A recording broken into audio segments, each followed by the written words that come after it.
Disclaimer, alur cerita ini ditulis hanya untuk hiburan semata. Segala kejadian yang melanggar hukum di dalam cerita ini, kami tidak membenarkannya sedikit pun, dan tidak untuk ditiru. Terima kasih. Di cerita sebelumnya ketika Tong Tian akan menemui Kun Peng, tanpa sengaja dia malah menabrak Yang Li, yang sama sekali tidak dia rasakan keberadaannya. Sehingga membuat Tong Tian terjatuh ke tanah, sembari melihat Yang Li. Tong Tian bergumam bahwa Devin Sense-nya sama sekali tidak merasakan keberadaan dari seseorang. Tapi bagaimana bisa ada seseorang yang tiba-tiba muncul di hadapannya? Dengan wajah yang cukup jengkel Yang Li mengatakan bahwa dari tadi dia berdiri di sana. Jadi bagaimana bisa dia malah menabraknya? Namun ketika melihat keadaan Tong Tian saat ini, Yang Li berpikir jika wanita cantik itu mencoba untuk menipunya. Sehingga dia berkata, "Aku tahu maksudmu. Kau ingin memerasku kan? Tapi hal itu tidak akan mungkin terjadi." Setelah itu Yang Li berjalan melewati Tong Tian begitu saja. Dan Tong Tian sendiri tidak mengerti apa yang dimaksud oleh Yang Li. Kun Peng yang juga berjalan pergi mengikuti Yang Li bergumam. Master Yang Li telah mengetahui maksud dari Tong Tian. Bahkan dia sampai menjatuhkannya. Begitupun Tong Tian yang masih kebingungan sehingga membuatnya bergumam. Dia telah memahami maksudku. Memangnya apa maksudku? Lalu Tong Tian segera kembali berdiri, dan dengan sorot mata yang tajam menatap Yang Li. Tong Tian berkata, "Siapa sebenarnya orang itu? Dia mencoba menggodaku. Meskipun dia seorang Sein, tapi dia sangatlah licik." Di saat Tong Tian melihat pedang yang dibawa oleh Yang Li, dia merasa cukup terkejut sehingga membuatnya bergumam. Sepertinya dia tahu jika aku tertarik pada pedangnya. Dan dengan sengaja memberikan peringatan, untungnya dia tidak menghunuskan pedangnya kepadaku. Berarti dia masih menunjukkan belas kasihan, dan dengan raut wajah yang jengkel. Tong Tian berkata, "Aku selalu menjebak orang lain, tidak ada yang pernah berani menggangguku seperti ini." Dan di saat itu juga dengan sangat cepat Tong Tian bergerak mendekati Yang Li. Sehingga hanya dalam sekejap, Tong Tian telah berada di belakang Yang Li. Sehingga Yang Li yang menyadarinya segera berbalik untuk melihatnya. Namun ternyata posisi Tong Tian saat ini sangatlah dekat dengan Yang Li. Sehingga membuat Yang Li merasa cukup terkejut dan segera mengambil jarak mundur sembari dia berkata, "Mengapa kau malah muncul dan menghilang seperti hantu seperti itu?" Lalu Tong Tian bertanya apakah Yang Li menyadari keberadaannya. Tapi mengapa dia malah berbalik dan tidak mentransmisikan suaranya saja. Mendengar hal itu Yang Li malah bertambah kesal sehingga dia berpikir jika wanita di hadapannya tidak hanya berpura-pura tidak memiliki pikiran, tapi benar-benar tidak memiliki pikiran. Lalu Yang Li segera berteriak mengatakan jika dia hanyalah manusia biasa. Jadi bagaimana bisa dia mentransmisikan suara? Yang membuat Tong Tian menjadi semakin kesal karena baru kali ini dia bertemu dengan Sein yang memiliki temperamen lebih buruk darinya. Kemudian Tong Tian segera menyiapkan beberapa pedangnya sembari dia bertanya kepada Yang Li apakah dia suka berpura-pura menjadi manusia biasa. Namun sebelum dia mengambil tindakan, dia merasa cukup terkejut ketika menyadari ada yang aneh dengan pedang-pedangnya. Sehingga kini dia mengurungkan niatnya untuk menyerang Yang Li. Sembari menatap Yang Li yang membelakanginya, Tong Tian bertanya di dalam pikirannya apakah pemuda di hadapannya benar-benar seorang manusia. Menurutnya pemuda di hadapannya semakin aneh, dan mengapa bisa Kun Peng dengan patuh mengikutinya. Di saat yang sama terdengar sebuah suara yang membuat Tong Tian merasa cukup penasaran dengan suara apa itu. Dan ternyata suara itu berasal dari perut Yang Li yang kelaparan. Sehingga membuat Tong Tian bertanya-tanya bagaimana bisa seorang Sein kelaparan. Lalu terlihat Yang Li mengeluarkan sebuah ketapel dari dalam penyimpanannya. Tong Tian yang melihat ketapel yang dimiliki oleh Yang Li merasa cukup terkejut. Dan dia merasa pada akhirnya pemuda itu berhenti berpura-pura menjadi manusia biasa. Setelah itu Yang Li menarik ketapelnya dengan membidik sesuatu yang berada jauh di atas langit. Kun Peng yang melihat ketapel yang digunakan oleh Yang Li bergumam. Meskipun dia telah sering melihat benda itu, tapi dia sama sekali tidak mengetahui harta macam apakah itu. Dan di saat bersamaan Yang Li melontarkan buah ketapelnya, hingga membuatnya melesat dengan sangat cepat ke atas langit. Sehingga kini pandangan Yang Li, Kun Peng, dan Tong Tian pun tertuju ke atas langit. Tak berselang lama ada sesuatu yang mulai terjatuh dari atas langit dengan sangat cepat. Dan setelah sampai di tanah, ternyata benda yang jatuh itu merupakan seekor naga yang memiliki kepala 3. Melihat hasil tangkapannya Yang Li berkata, Meskipun naga itu cukup sulit untuk dibidik, tetapi dia memiliki daging yang tebal, jadi dia tidak mengeluh. Menurutnya ketapel yang diberikan oleh sistem sangatlah cepat dan setiap tembakannya selalu tepat. Bahkan tanpa target sekalipun alat itu tetap bisa mengenai sesuatu. Jadi biasanya dia membidiknya lebih dulu, sebab jika dia tidak sengaja mengenai seorang dewa, mungkin dia akan benar-benar berada dalam masalah. Tong Tian yang melihat Yang Li dari kejauhan bergumam. Benda itu merupakan sebuah harta karma, yang dapat menyerang lebih dulu sebelum diluncurkan. Membalikkan sebab dan akibat, dengan kata lain di saat ketapel itu dilontarkan. Maka hasilnya telah ditentukan, dan di dalam prosesnya dilengkapi oleh Great Dao. Sebenarnya binatang iblis itu bukan meninggal terkena ketapel itu. Melainkan binatang iblis itu telah ditakdirkan untuk meninggal. Karena itu dia terkena buah dari ketapel itu. Kun Peng yang melihat binatang iblis itu dari dekat menyadari jika binatang iblis itu merupakan asisten dari Kaisar Dijun. Dan juga salah satu bawahannya, dia tidak menyangka jika binatang itu akan meninggal oleh ketapel dari Yang Li. Di saat yang sama terlihat Yang Li sedang berusaha untuk membuat api dengan gesekan kayu. Sembari dia bertanya-tanya bagaimana orang-orang dari dunia primordial menciptakan api. Mungkinkah mereka menggunakan teknik immortal? Di dalam benaknya dia berpikir andai saja dia membawa burung penyembur api dari akhir Great Dao mungkin akan menjadi lebih mudah. Dulu dia selalu menggunakannya untuk memanggang berbagai binatang untuk dia makan. Namun di saat bersamaan Yang Li dikejutkan dengan kayu yang dipegangnya secara tiba-tiba terbakar oleh api. Dan ternyata seseorang yang telah melakukannya adalah Tong Tian, sehingga membuat Yang Li berpikir jika wanita yang berada di sampingnya adalah seorang immortal. Setelah itu Yang Li berdiri dari duduknya, dan dia pun memberi hormat kepada Tong Tian sembari dia bertanya di manakah nona muda itu berlatih, dan bisakah dia memberitahuinya lokasi dari kediaman sang immortal. Tong Tian yang mendengar pertanyaan Yang Li merasa cukup kebingungan hingga membuatnya bertanya-tanya di dalam pikirannya. Ketika Yang Li semakin menunduk di hadapannya, Tong Tian merasa jika Yang Li cukup bijak.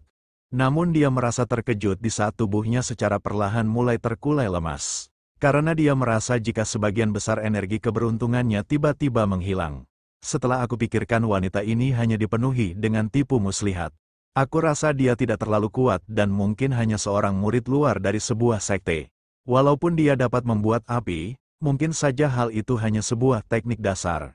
Dengan tubuh yang mulai goyah, Tong Tian menatap Yang Li dengan sangat kesal. Menurutnya keadaannya saat ini disebabkan oleh Sein aneh yang telah memujanya. Sehingga membuat banyak dari energi keberuntungannya menghilang. Sepertinya Sein aneh itu adalah orang kuat dari era primordial. Dan dia yang terbentuk dari esensi Pangu, secara alami akan lebih rendah dari Sein yang berada di hadapannya. Ketika melihat wanita di hadapannya malah bersikap acuh kepadanya.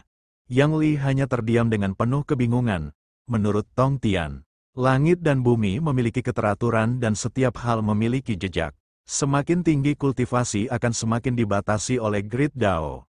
Setiap tindakan harus sesuai dengan akal, karena penyembahan ini tidak masuk akal. Jadi dia dihukum oleh Great Dao, jika bertarung secara langsung. Tidak ada seorang pun yang berani menerima secara langsung formasi pedang Zuxian. Bahkan Master Hong Jun pun akan memilih untuk menghindarinya. Orang ini sungguh tercela karena dia memilih mengabaikan wibawanya dengan membungkuk untuk membatasi kultivasiku. Di dalam benaknya Yang Li bergumam, di saat aku membungkuk kepadanya dia malah menghindar. Mungkin dia tidak ingin memberitahuku, daripada membuang waktuku untuknya. Lebih baik aku memotong daging binatang ini dengan tidak terlalu besar agar dapat matang dengan sempurna. Kemudian kini berpindah di Istana Surgawi yang terlihat sangatlah megah. Di dalam ruangan Istana Surgawi, terlihat Kaisar Dijun dengan santainya duduk di atas singgasananya. Meskipun ada sedikit kesalahpahaman di antara mereka, tapi Yang Li tetaplah Sein yang sangat baik, meskipun Nona Nuwa dikenal sebagai Sein dari klan Demon. Di saat aku mengalami masalah dengan 12 leluhur penyihir, dia tidak pernah memintaku untuk menyelesaikan masalahku sendiri.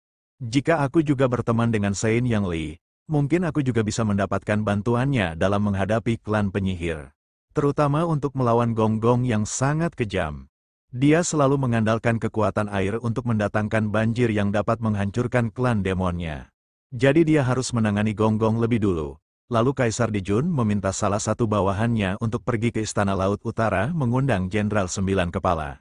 Menurutnya Jenderal Sembilan Kepala merupakan Demon God yang menguasai jalur air. Kekuatannya cukup hebat dan dia dapat bersaing dengan Gonggong. Namun dia adalah iblis ganas yang suka memakan manusia. Nona Nuwa sangat tidak menyukainya, jadi dia harus mendisiplinkannya lebih dulu. Kemudian kini kembali ke tempat Yang Li berada, terlihat Kun Peng yang menikmati hidangan yang telah disiapkan oleh Yang Li. Bahkan hingga membuatnya menangis. Meskipun dia telah sering memakannya, namun dia tidak pernah bosan. Begitupun Yang Li yang juga memakan sepotong daging dengan sangat nikmat. Di saat yang sama dia teringat dengan wanita yang berdiri tak jauh darinya. Lalu Yang Li mengajak Tong Tian untuk ikut makan bersamanya jika dia mau. Namun dengan acuh Tong Tian menolaknya karena tidak mungkin seorang Saint sepertinya dapat memakan makanan seperti itu. Yang membuat Yang Li mengabaikannya sebab dia berpikir jika wanita itu masih mencoba untuk menipunya. Dan menurutnya di dunia primordial banyak orang yang tidak pintar. Bahkan seorang penipu pun dapat dengan mudah ditebak. Beberapa saat telah berlalu sejak Kun Peng dan Yang Li memakan daging bakar yang telah disiapkan. Dan Tong Tian masih saja berdiam diri sembari melihat mereka berdua menikmati makanannya. Namun ketika bau lezat daging panggang sampai di hidungnya, Tong Tian menjadi tertarik hingga membuat air liurnya keluar. Dan dia merasa aneh karena seorang Saint seharusnya tidak memiliki nafsu makan. Lalu dia berjalan mendekati Kun Peng, dan dengan sorot mata yang tajam Tong Tian meminta Kun Peng untuk minggir karena dia akan mencobanya. Sehingga membuat Kun Peng merasa sangat ketakutan dan dia pun segera menyingkir dari tempatnya saat ini. Melihat ayamnya begitu ketakutan, Yang Li berpikir ayamnya sangatlah penakut. Jika ayam itu ingin mengikutinya, dia harus punya keberanian. Di saat yang sama Yang Li menatap Tong Tian yang mendekati daging panggangnya sembari dia bergumam. Wanita ini jelas penipu. Mengapa aku harus peduli dengannya? Tapi tidak apa-apa jika dia ingin memakannya, aku juga tidak mungkin dapat menghabiskannya. Lalu Tong Tian mengambil sedikit dari daging panggang itu. Sembari menatap daging panggang di tangannya Tong Tian bergumam jika dia telah lupa kapan terakhir kali dia makan. Kemudian Tong Tian memasukkan daging itu ke dalam mulutnya. Dan secara perlahan dia mulai mengunyah dan merasakannya. Di sisi lain Kun Peng yang menikmati daging di tangannya mencoba untuk melirik ke arah Tong Tian. Dan ternyata saat ini Tong Tian memakan daging panggang itu dengan sangat rakus hingga tidak memperdulikan wibawanya. Yang membuat Kun Peng merasa sangat terkejut. Bahkan ekspresi Tong Tian saat ini menunjukkan bahwa dia begitu menikmati makanan yang dia makan. Dan Kun Peng pun hanya bergumam bahwa dia tidak menyangka jika seorang Saint Tong Tian dapat menunjukkan ekspresi seperti itu. Begitupun Yang Li yang melihat nafsu makan Tong Tian mengatakan jika menurutnya wanita itu tidak terlalu pandai menipu orang sehingga membuatnya sangat kelaparan. Bahkan Yang Li sampai merasa kasihan kepadanya. Kemudian kini berpindah ke istana surgawi. Terlihat prajurit yang diminta untuk mencari Nine Infant melaporkan jika Jenderal Nine Infant tidak ada di istana Laut Utara. Yang seketika itu membuat Kaisar Dijun merasa cukup terkejut. Sebab dia mengira jika Nine Infant pergi ke alam bawah untuk memakan makhluk hidup lagi. Kemudian Kaisar Dijun membuka sebuah teknik untuk mencari tahu keberadaan Nine Infant saat ini. Tak berselang lama keberadaan dari Nine Infant dapat terdeteksi oleh Kaisar Dijun dan kini dia berada di dalam sebuah hutan belantara. Setelah mengetahui keberadaan dari Nine Infant, dengan geram Kaisar Dijun mengatakan bahwa dia harus menemui Nine Infant secara langsung dan menghukumnya untuk memberinya pelajaran. Dan di saat itu juga Kaisar Dijun melesat dengan sangat cepat meninggalkan istana surgawi dengan melintasi berbagai alam. Tak berselang lama dia telah sampai di hutan tempat keberadaan Nine Infant terdeteksi. Namun Kaisar Dijun merasa aneh, meskipun dia merasakan keberadaan Nine Infant di tempat itu.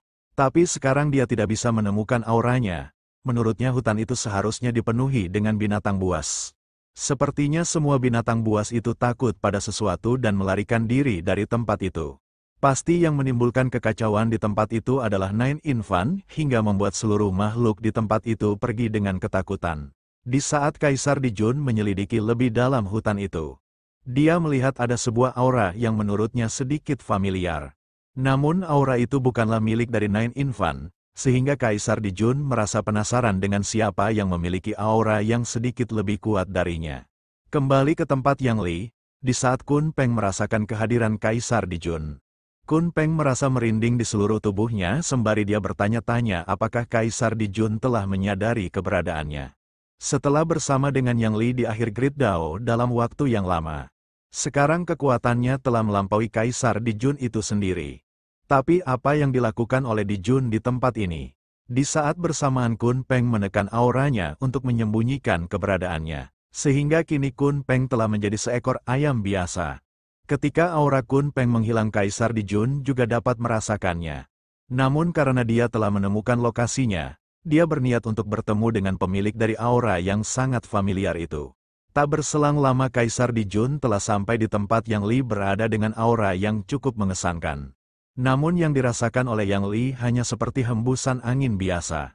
Di saat Kaisar Dijun menyadari keberadaan Yang Li di tempat itu, Kaisar Dijun menjadi cukup terkejut ketika melihat Kaisar Dijun.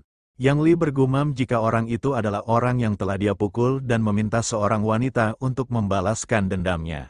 Lalu Yang Li bertanya mengapa Kaisar Dijun berada di tempat itu.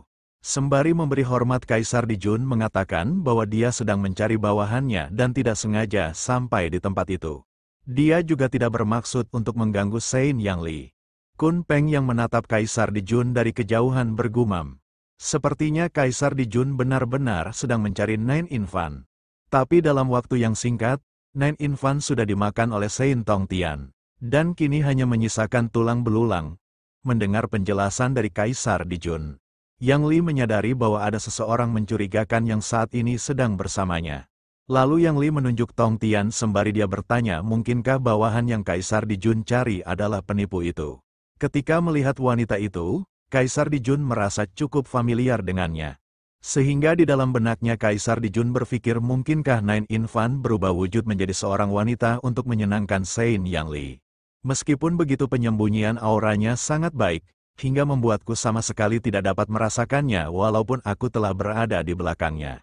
Lalu Kaisar Dijun berkata kepada Tongtian yang dia kira sebagai Nine Infan dengan mengatakan, seharusnya kau tetap berada di Istana Laut Utara dan tidak berkeliaran di tempat ini. Dan di saat itu juga Kaisar Dijun memukul tubuh Tongtian dengan cukup keras hingga menimbulkan sebuah suara. Di saat yang sama Kun Peng langsung pingsan ketika melihat Kaisar Dijun memukul Tongtian. Lalu Yang Li mengatakan apakah benar wanita itu adalah bawahannya. Bahkan wanita itu mencoba untuk menipunya, meskipun Kaisar Dijun tidak mengetahui apa yang dimaksud oleh Yang Li. Tapi dia mengira jika hal itu bukanlah hal yang baik. Tongtian yang baru saja menyelesaikan makanannya dan masih membelakangi Kaisar Dijun berkata, sudah lama aku tidak merasakan hal seperti ini.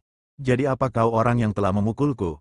Ucap Tongtian sembari menoleh ke arah Kaisar Dijun sembari dia mengeluarkan aura intimidasi yang sangatlah mengerikan, sehingga membuat Kaisar Dijun yang menyadari jika orang yang telah dia pukul adalah Sein Tongtian, menjadi sangat terkejut bahkan tubuhnya merinding ketakutan. Mendengar Kaisar Dijun memanggil nama Tongtian, Yang Li bertanya apa yang dimaksud dari Tong. Di saat bersamaan Tongtian memperkenalkan dirinya sebagai Primordial Heavenly Master Tongtian. Di dalam pikirannya, Yang Li mengatakan jika nama itu terdengar sangat gagah. Tapi sayangnya nama sehebat itu diberikan kepada seorang penipu. Dengan cukup kesal, Tongtian bertanya mengapa Yang Li menyebutnya sebagai penipu. Dan siapa lagi yang pantas menyandang nama Tongtian selain dirinya. Namun Yang Li malah berpikir jika wanita itu sangatlah sombong. Sebenarnya Yang Li belum pernah mendengar nama Tongtian sebelumnya. Di kehidupan sebelumnya, dia sibuk bekerja dan hobinya tidak ada hubungannya dengan mitologi kuno. Bahkan dia juga tidak mengetahui tentang konsep tiga leluhur Tao murni di dalam Taoisme. Setelah berangan-angan untuk beberapa saat, Yang Li mengakui jika nama Tongtian terdengar sangat berwibawa. Sehingga membuat Tongtian merasa bangga atas ucapan Yang Li. Di saat Yang Li menatap Kaisar Dijun yang merinding ketakutan, Yang Li bergumam mengapa tubuh Kaisar Dijun bergetar. Pantas saja dulu kau mengandalkan Hong Xiu untuk menemuiku. Ternyata kau benar-benar payah. Dengan dipenuhi ketakutan Kaisar Dijun mencoba untuk menjelaskan bahwa sebenarnya dia tidak mengetahuinya. Dan Tongtian mengatakan karena Kaisar Dijun tidak dapat mengenalinya. Jadi biarkan masalah ini berlalu begitu saja, namun aku tetap perlu memberimu sedikit pelajaran. Dan di saat itu juga Tongtian menyiapkan senjatanya dan juga sebuah formasi sehingga menciptakan pancaran energi yang begitu mengesankan. Lalu Tongtian mengarahkan energi itu ke arah tubuh Kaisar Dijun yang hanya terdiam di hadapannya. Sehingga kini secara perlahan energi Tong Tian mulai merasuk ke dalam tubuh Kaisar Dijun. Di dalam benaknya Kaisar Dijun merasa jika kultivasinya sedikit ditekan. Tapi masalah itu terjadi karena ulahnya, jadi dia merasa malu jika harus meminta bantuan Nona Nuwa. Melihat ekspresi Kaisar Dijun yang tertekan, Yang Li bergumam. Menurutnya sinar itu tidak terlalu kuat, mungkinkah dia mengalami luka dalam? Lalu Yang Li menyayatkan sedikit daging panggang yang telah matang. Dan memberikannya kepada Kaisar Dijun sembari dia berkata, mungkin daging ini akan sangat cocok sebagai camilan pemulihan bagimu. Ketika menerima daging itu, Kaisar Dijun berpikir jika itu hanyalah makanan biasa. Tapi karena daging itu diberikan oleh seorang Sein, siapa yang bisa menolaknya? Setelah itu Kaisar Dijun memasukkan sedikit daging itu ke dalam mulutnya. Lalu dia mulai mengunyahnya dengan lembut, dan ketika dia telah mengetahui rasa dari daging itu, Kaisar Dijun mengatakan jika daging itu sangatlah enak. Bahkan daging itu membuat segel yang ditanamkan oleh Tong Tian terbuka seketika. Melihat Kaisar Dijun memakan daging itu dengan lahap, Yang Li melirik ke arah Tong Tian sembari dia mengatakan jika ada pecinta kuliner lainnya. Sehingga membuat Tong Tian bertanya apa yang dimaksud oleh Yang Li. Lalu Yang Li bertanya bukankah tadi Kaisar Dijun ingin mencari bawahannya. Setelah menyelesaikan makannya, Kaisar Dijun mengatakan bahwa dia memiliki bawahan yang bernama Nine Infan yang merupakan dewa di perairan utara. Menurut penelusurannya seharusnya dia berada di tempat ini. Di dalam benaknya Kaisar Dijun bergumam, Nine Infan tidak mungkin lolos dari penelurusannya. Jadi di manakah dia sekarang? Sembari menunjuk Tong Tian, Yang Li berkata, jika yang kau cari bukan wanita ini, berarti aku tidak mengetahuinya. Di hutan ini aku hanya bertemu dengan wanita ini dan tidak melihat orang lainnya. Di dalam benaknya Yang Li berpikir mungkinkah semua binatang di hutan ini takut oleh keberadaan Nine Infan ini. Setelah mendengar perkataan Yang Li, Kaisar Dijun bergumam. Bahkan seorang Sein pun tidak mengetahui di mana keberadaan Nine Infan. Pasti saat ini Nine Infan telah terlibat dalam masalah besar. Aku harus kembali ke Istana Surgawi dan memeriksa apakah api kehidupan Nine Infan masih menyala. Sembari memberi hormat Kaisar Dijun berkata, karena Nine Infan Tudak berada di sini. Aku mohon undur diri, jika Anda tertarik, aku harap Anda dapat berkunjung ke istanaku. Dan Yang Li mengatakan jika ada waktu dia pasti dia akan berkunjung. Di saat yang sama Yang Li merebut daging panggang yang akan dimakan Tong Tian. Lalu dia memberikan daging itu kepada Kaisar Dijun sembari dia berkata, bawalah ini kembali dan makanlah lebih banyak agar tubuhmu cepat pulih. Dengan menerima daging panggang itu, Kaisar Dijun mengucapkan terima kasih kepada Yang Li. Dan Kaisar Dijun pun segera berlalu pergi meninggalkan tempat itu. Kemudian kini berpindah ke Istana Surgawi. Kaisar Dijun yang telah sampai ke Istana Surgawi langsung menuju ke ruangan di mana seluruh api kehidupan disimpan. Setelah memasuki ruangan tempat api kehidupan, Kaisar Dijun menyadari jika api kehidupan dari Nine Infan telah padam. Yang menandakan Nine Infan telah meninggal, sehingga membuat Kaisar Dijun menjadi sangat marah sembari dia berteriak siapa yang telah berani melakukan hal itu. Di saat yang sama ada seseorang yang memasuki ruangan itu sembari memanggil Kaisar Dijun sebagai kakak. Lalu seseorang itu bertanya mengapa kakaknya sangat marah seperti itu. Dan Kaisar Dijun menjelaskan bahwa Nine Infan telah meninggal, tapi dia tidak tahu keberadaannya dan apa yang telah terjadi kepadanya. Namun fokus dari pemuda itu malah tertuju ke sebuah daging panggang yang berada di tangan Kaisar Dijun, sehingga membuatnya bertanya apakah itu. Sembari memperlihatkan daging itu kepada Tei, Kaisar Di mengatakan jika daging itu adalah hadiah istimewa dari Sein, dan dia meminta adiknya untuk mencobanya, dan Tei hanya tersenyum tipis ketika melihat daging panggang itu. Lalu Tei bertanya daging itu terbuat dari makhluk jenis apa. Kaisar Dijun mengatakan bahwa dia juga tidak mengetahuinya. Sehingga beberapa saat pandangan mereka berdua tertuju kepada daging itu untuk mengamatinya. Lalu Kaisar Dijun menyodorkan daging itu kepada Tei sembari meminta Tei untuk mencobanya. Siapa tahu dia dapat mengetahuinya. Dan Tei pun menyetujuinya dengan mengambil sedikit daging itu. Sembari menatap secuil daging itu, Tei mengatakan pasti daging itu istimewa karena yang memberikannya adalah seorang Sein. Namun ketika Tei mencium aroma yang berada di dalam daging itu, dia merasa cukup terkejut karena terasa cukup familiar. Sehingga membuat Kaisar Dijun menanyakan apa ada yang salah. Sembari menatap daging itu, Tei menjelaskan bahwa dia merasa esensi di dalam daging panggang itu cukup familiar. Menurut Kaisar Dijun, dia juga merasa cukup familiar dengan esensi yang berada di dalam daging panggang itu. Dan pada akhirnya dia menyadari bahwa daging itu adalah Nine Infant itu sendiri. Dan Tei membenarkan perkataan dari Kaisar Dijun. Karena dia juga merasakan hal yang sama, sehingga kini keheningan terjadi di antara mereka berdua untuk beberapa saat.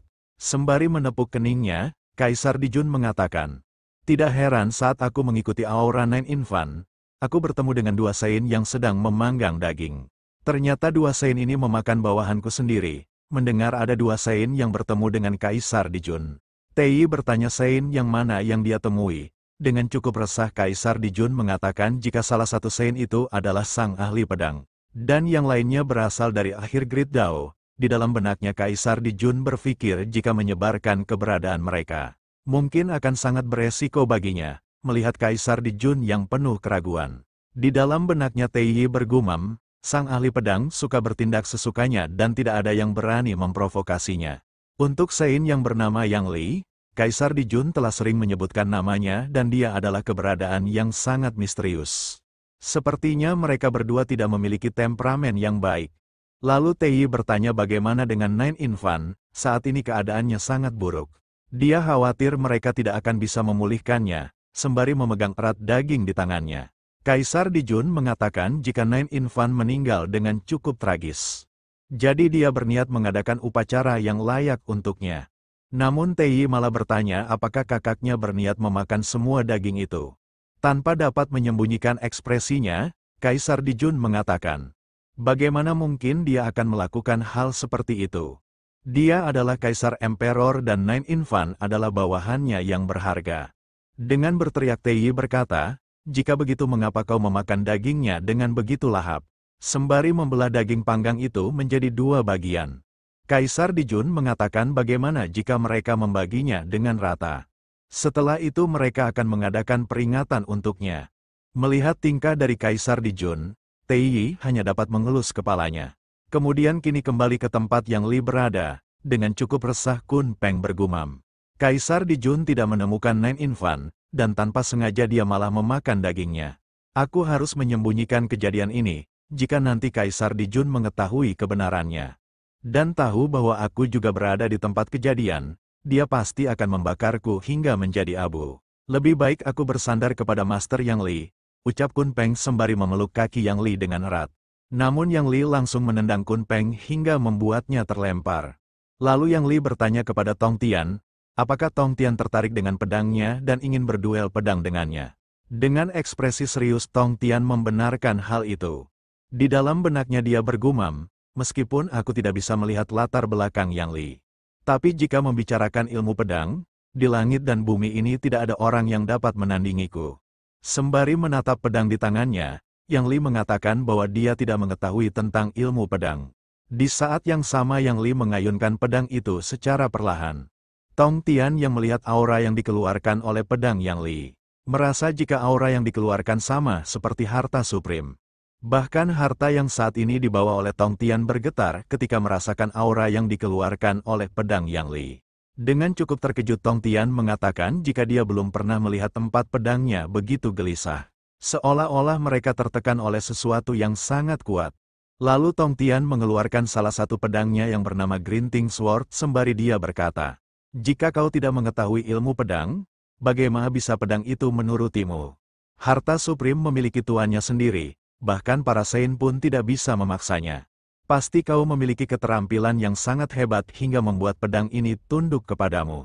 Dengan cukup resah Yang Li mengatakan jika dia benar-benar tidak mengetahui ilmu pedang. Dan dia menggunakan pedang itu hanya untuk membelah kayu. Yang membuat Tong Tian bertanya-tanya apakah itu benar. Dan Yang Li meyakinkan Tong Tian dengan mengatakan bahwa pedang rusak itu terlihat cukup bagus. Tapi untuk membelah kayu saja tidak terlalu berguna. Karena itu dia jarang menggunakannya, namun di saat bersamaan Tong Tian dikejutkan dengan pedangnya yang tiba-tiba terjatuh karena merasakan aura yang dikeluarkan oleh pedang Yang Li.